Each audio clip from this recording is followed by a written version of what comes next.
নমস্কাৰ। আজি আমাৰ মাজত আছে এনি হাইজিন সলিউশ্যনৰ ফাউণ্ডাৰ মেনেজিং ডিৰেক্টৰ আমাৰ সকলোৰে চিনাকি ছানশ্বাইন গেষ্ট হাউচৰ কৰি অসমৰ টুৰিজিম আৰু হিউমেন ৰিচোৰ্চৰ ইণ্ডাষ্ট্ৰীত মানে ষ্টাৰ্টআপৰ ক্ষেত্ৰত আগৰণুৱা অসমৰ এগৰাকী বিশিষ্ট যুৱ উদ্যোগী ব্যক্তি নৱকামান আজি আপোনাক আমাৰ অনুষ্ঠানত স্বাগতম জনাইছোঁ। আমাৰ মাজত উপস্থিত আছে আমাৰ সতীৰ্থ নীলম গোপিত। তেওঁ কিছুমান কথা আপোনাৰ পৰা অলপ জানিব বিচাৰিব আৰু আমি এইখিনিতে পোনপ্ৰথমে আপোনাৰ পৰা জানিব বিচাৰিছোঁ এনি হাইজিন সলিউশ্যনৰ বিষয়ে চমুকৈ ৰাইজৰ জ্ঞাতাৰ্থে অলপ ক'বচোন। এনি হাইজিন সলিউশ্যনছ ধন্যবাদ একচুৱেলি মোক সোধাৰ কাৰণে এই প্ৰশ্নটো। এনি হাইজিন সলিউশ্যন ক'ব গ'লে গুৱাহাটীত আমাৰ চবৰে পৰিচিত নাম এটা। এনি হাইজিন সলিউশ্যনছ 5 বছৰ ধৰি আমি ফেচিলিটি মেনেজমেণ্ট, হাউচকিপিং আৰু পেষ্ট কণ্ট্ৰল ছাৰ্ভিচৰ কামবিলাক সমাজ সেৱাৰ কাম কৰি আছোঁ, য'ত আমাৰ 600জনতকৈ অধিক সংস্থাপিত হৈ আছে এই আমাৰ সংস্থাত। চ' আমি হস্পিটেল হাউচকিপিং ফেচিলিটি মেনেজমেণ্ট, মলে হওক হোটেলে হওক আৰু পেষ্ট কণ্ট্ৰল ছাৰ্ভিচ বুলি ক'লে গোটেই য'ত আমাৰ হাইজিনটো লাগে এইবিলাকত আমাৰ জড়িত আছোঁ। আমাৰ হোটেল বুলি ক'লে ভিভেণ্টাই হওক নভোটেলে হওক চবতে আমি জড়িত হৈ আছোঁ। চ' এনি হাইজিন সলিউশ্যনটো এটা ক'ব গ'লে আমি এটা সংস্থাপন দিব পৰা এটা ষ্টাৰ্টআপ। আমি ক'ম কি ষ্টাৰ্টআপ বুলি ক'ম। 5 বছৰ হৈছে। আমাৰ লক্ষ্যবিলাক হৈছে কি আমি 10,000জনতকৈ অধিক, আমাৰ লগতে আমি 10,000জনতকৈ অধিক সংস্থাপিত কৰোৱাটো। চ' সেয়াই আৰু এনি হাইজিন সলিউশ্যন। আপোনালোকৰ কোনোবা যদি বিচাৰি নিবনুৱা কেনেকৈ যোগাযোগ কৰিব লাগিব, তাত কেনেকৈ যাব লাগিব আপোনালোকৰ? ক'ব গ'লে আমাৰ আজিকালি চবেই কুইক ছাকচেছ বিচাৰে। চ' প্ৰায় মানুহে কনফিউজনত থাকে কি আমাৰ ইয়াত যোগাযোগ কৰিলে ডাইৰেক্ট কিছুমানে বিচাৰে কি মই বা হোটেল বুলি ক'লে মই ৰিচিপশ্যনত এজ এ মেনেজাৰ হিচাপে কাম কৰিব বিচাৰোঁ, বা কোনোবা যদি যিকোনো ক্ষেত্ৰতে বুলি ক'লে চাকৰিত হ'লে ডাইৰেক্ট আমি বহা কাম বা ডাইৰেক্টলি এটা মেনেজাৰিয়েল পষ্টৰে কাম বিচাৰোঁ। কিন্তু একচুৱেলি প্ৰেক্টিকেলি যদি ভাবোঁ আমি লাইফ প্ৰেক্টিকেলি চব আমাৰ বিভাগবিলাক বহুত আছে। মই যিটো ক'লোঁ হাউচকিপিং হাইজিনৰ হাউচকিপিং ডিপাৰ্টমেণ্টত আছে আৰু এটা কোম্পানী চলাব হ'লে অভাৰঅল চব ডিপাৰ্টমেণ্ট লাগে। হিউমেন ৰিচোৰ্চ ডিপাৰ্টমেণ্ট লাগে, HR ডিপাৰ্টমেণ্ট লাগে, এডমিন ডিপাৰ্টমেণ্ট লাগে, তাৰপিছত চবৰে মেনেজাৰিয়েল পষ্টটো থাকে। বা মেনেজাৰিয়েল পষ্টটো definitely from first day create নহয়। বাট এটা ভাল খবৰ কি কোনোবা যদি 10 পাছ বা 12 পাছ কৰিলেও এটা সপোন চাব পাৰি, কৰ্মৰ যোগেদি ওপৰলৈ যোৱাৰ সপোন চাব পাৰি, এইটো বাস্তৱত ৰূপায়িত কৰিবৰ কাৰণে এইটো এটা সংস্থা। এনি হাইজিন সলিউশ্যনছ মই ভাবোঁ প্ৰেৰণাদায়ক সংস্থা। এণ্ড এক্সাম্পলেৰি আমাৰ বহুত ল'ৰাই, কিছুমান ল'ৰা বাহিৰত কৰ্মৰত কৰি আছিলে, এক্সপিৰিয়েঞ্চ লৈ আহিছেগৈ, সিহঁতে ডেফিনেটলি এটা ভাল পজিশ্যনত পাব। বাট কোনোবা এজন যেতিয়া ময়ো গাঁৱৰ যুৱক আৰু বিভিন্ন ধৰণৰ আমাৰ অঞ্চলৰ ল'ৰাবিলাকো যোগাযোগ কৰে, বা চবেই এনেকুৱা নহয় কি মোক চিনাকি হৈ বা ডাইৰেক্টলি কামত এটা ভাল পজিশ্যনত যাব পাৰিম এই বুলি ভাবিব নালাগে। বাট সপোন চাব লাগিব। সৰুৰ পৰা আমি যদি এণ্ট্ৰি লেভেলৰ পৰা যদি আৰম্ভ কৰোঁ, আমি যদি এডুকেশ্যনটো যদি ধৰি লওঁ, মই বা যদি কোনোবা 12 পাছৰ পাছত কলেজ পঢ়িলেতো মইতো ভাবোঁ একচুৱেলি এডুকেশ্যনটো কমপ্লিট কৰিব লাগে। বাট কোনোবা কিবা কাৰণত যদি কৰ্ম সংস্থাপন দি মানে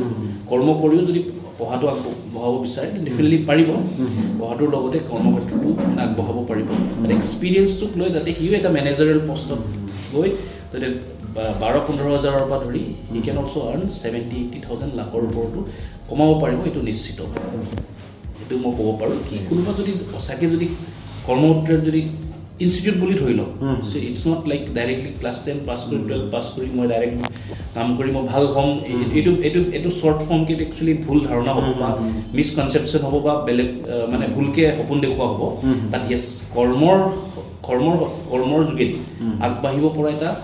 দিশ দেখুৱাই দিব পাৰিম। আৰু মই এইটোও ক'ব পাৰিম নিশ্চিতভাৱে কি যদি সঁচাকৈ যদি ওচৰতত যদি কষ্ট কৰি কোনোবা যদি ওচৰতত আগবাঢ়িব বিচাৰে, দেন 10,000 টকাৰ পৰা আৰম্ভ কৰি ডেফিনেটলি ষ্টেট নেশ্যনেল ইণ্টাৰনেশ্যনেল চব পৰা মানে আমাৰ টুৰিজম ছেগমেণ্টতে হওক বা আমাৰ হাইজিন ছেগমেণ্টতে অপশ্যনটো আছে। এইটো অপশ্যনটো ডেফিনেটলি এইটো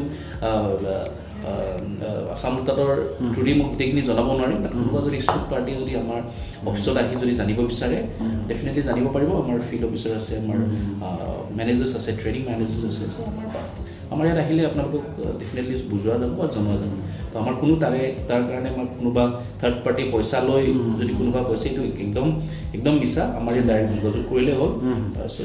জইনিং কৰিবৰ কাৰণেও বা কৰ্ম সংস্থাপনৰ কাৰণে আমি যদিও কাৰোবাক লওঁ তাৰ কাৰণে আমি কোনো ধৰণৰ পইচা নলওঁ it's direct recruitment so' direct ফ্ৰডতো নকৰিব কাৰণ কিছুমান মই ভাবোঁ গুৱাহাটীত আহি বহুতে আমাৰ গাঁৱৰ পৰা ওলাই আহে বাট মই পাৰ্চনেলি বিশ্বাস কৰোঁ ৰুৰেল মবিলাইজেশ্যনটো মই বিশ্বাস কৰোঁ তো গাঁৱৰ পৰা আমাৰ ল'ৰাই ওলাই আহিব লাগিব যদি পাৰ্চনেলিটি ডেভেলপমেণ্টত আমি কাম কৰিব আমি এইটোত কাম কৰোঁ যদি ল'ৰাটোক কথা কোৱা শিকাব লাগিব যদি আমি কামবিলাক কেনেকৈ কৰিব লাগিব তাত শিকাব লাগিব পাছত ডেফিনেটলি এটা অভাৰঅল যদি নিজে চাব পৰা অৱস্থাত থাকিলে তাৰপিছত সি নিজে কি কৰিব লাগিব নিজে কিন্তু কোনো কাকো চাব নোৱাৰে নিজে চাব লাগিব অকল আমি এটা দিশে দিম আপোনাক এটা প্ৰশ্ন সুধোঁ এই পৰিকল্পনাটো আপুনি কেনেকৈ আৰম্ভ কৰিলে কি ধৰণৰ আপোনাৰ মনত আহিল যে এনেকুৱা এটা মই কৰিম এই কোম্পানীটো মই মোৰ পেচাত আছিলে একচুৱেলি মোৰ বেকগ্ৰাউণ্ড বুলি ক'লে মই টুৰিজম ছেগমেণ্টৰে হয় মই PhD হোটেল মেনেজমেণ্ট বাহিৰৰ পৰা কৰিছোঁ আৰু মই অলমষ্ট 12 বছৰমান মই মেনেজেৰিয়েল পষ্ট বাহিৰত কৰ্মৰত হৈ আছিলোঁ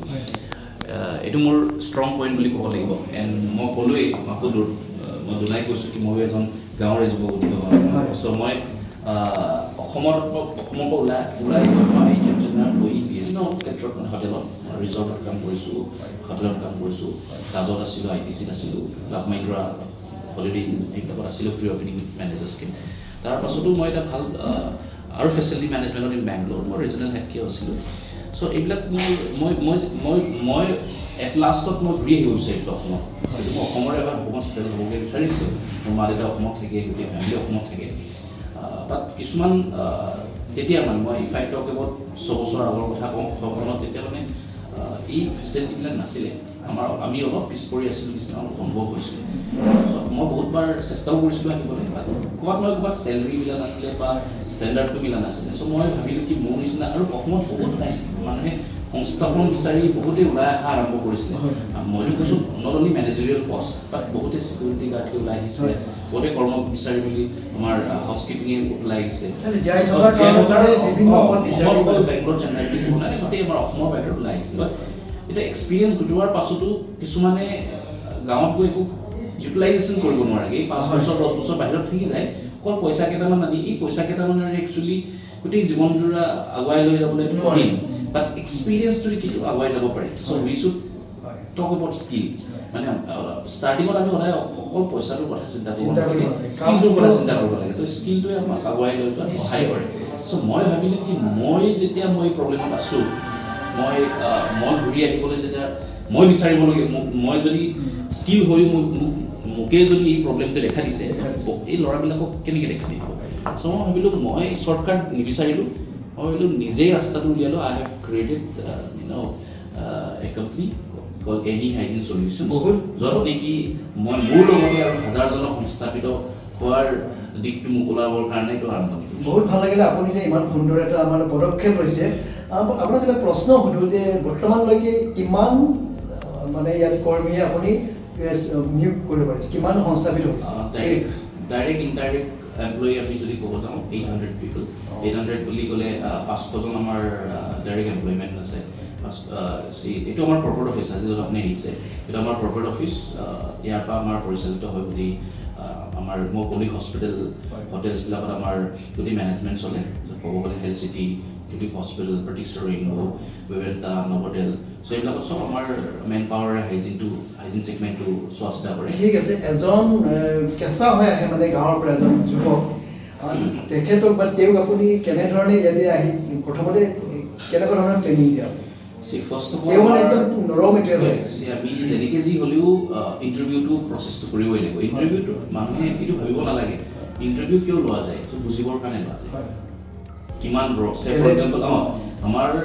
মানে আমাৰ টেলেণ্ট একুইজিশ্যন ডিপাৰ্টমেণ্ট এটা আছে মানে এডমিন ডিপাৰ্টমেণ্ট এটা আছে সিহঁতে ট্ৰেছ কৰে ফাৰ্ষ্ট আমি চাওঁ ক'ৰ এড্ৰেছ আমি ক'ৰ হয় কি কাম বিচাৰি আহিছে বা কিমান কি এক্সপেক্টেশ্যন বা হয়। ইয়াৰ ধাৰণাটো কি হয়। চ' এইমতে আমি যদি আমাৰ আমি অকল এইটো নাচাওঁ কি BA পাছ কৰিছে নেকি হয়। বা হোৱাট কাম চ' ডেফিনেটলি এডুকেশ্যনটোও চাওঁ আমি হয়। কাৰণ আমি এইটো ইণ্টাৰভিউটো এইকাৰণে লওঁ কি আমি কোনটো কামত নিয়োগ কৰিব তেওঁ মানে পাৰিম কিমান আৰু এক্সপাৰ্ট কোনটোত আমি ট্ৰেইনিং দিব লাগিব 2 3 নম্বৰ আমি কেনেকৈ ট্ৰেইনিং দিব লাগিব হয়। চব মানুহে বেলেগ বেলেগ মেণ্টেলিটি মানসিকতা থাকে নিশ্চয়। চব আমাৰ এক্সপিৰিয়েঞ্চ যোনটো টিম আমাৰ এক্সপিৰিয়েঞ্চ টিম এইটোকে চাই মেলি যাক যেনেকৈ যি ট্ৰেইনিং দিব লাগে এইমতেহে ট্ৰেইনিং দিয়া যায় নিশ্চয় ফৰ এক্সাম্পল কোনোবা হ'ব পাৰে কি কথা কোৱাত অলপ মানে পিছপৰা হ'ব পাৰে মানে যিটো নেকি নিজৰ আমাৰ বহুত আমাৰ অসমতো বহুত বিভিন্ন ধৰণৰ আমাৰ কাষ্ট আছে বা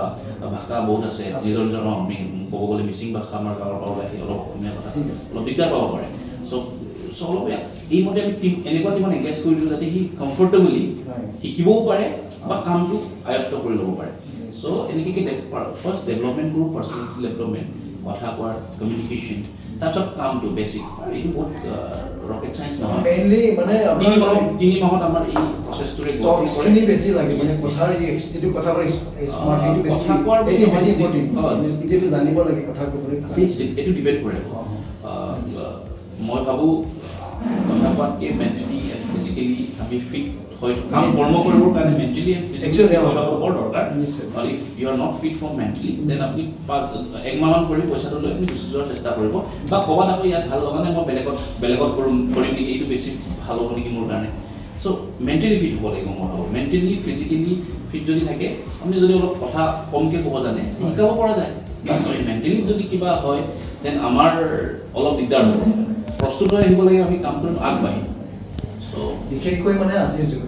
খুবেই ভাল লাগিলে আপোনালোক কথা পাতি যে ইমান ধুনীয়া মানে মূল্যৱান সময় আমাক দিয়াৰ কাৰণে আপোনালোক বহুত বহুত ধন্যবাদ থাকিল আৰু আশা কৰিম আপুনি সুন্দৰভাৱে আগবাঢ়ি যাওক সুন্দৰ পদক্ষেপ এটা আমি আশা থাকিল আপুনি আৰু আগবাঢ়ি যাওক আৰু হাজাৰ হাজাৰ আমাৰ অসমৰ নিবনুৱা যুৱকে আপোনাৰ যোগেদি যে সংস্থাপিত হয় তাকে আমি কামনা কৰোঁ ধন্যবাদ থাকিল वर्दी की हाँ, गर्मी तो बहुत है लेकिन आपको शायद पापा के पैसों की गर्मी ज्यादा लग रही है बढ़ती गर्मी में विवेल कूल मिंट करे आपकी स्किन को सॉफ्ट और आपको कूल। आप समझौता नहीं तू बस हिम्मत का घूंट लगा और डर को निकल जा और दुनिया को दिखा तू किस मिट्टी का बना हुआ है माउंटेन ड्यू डर के आगे जीत है।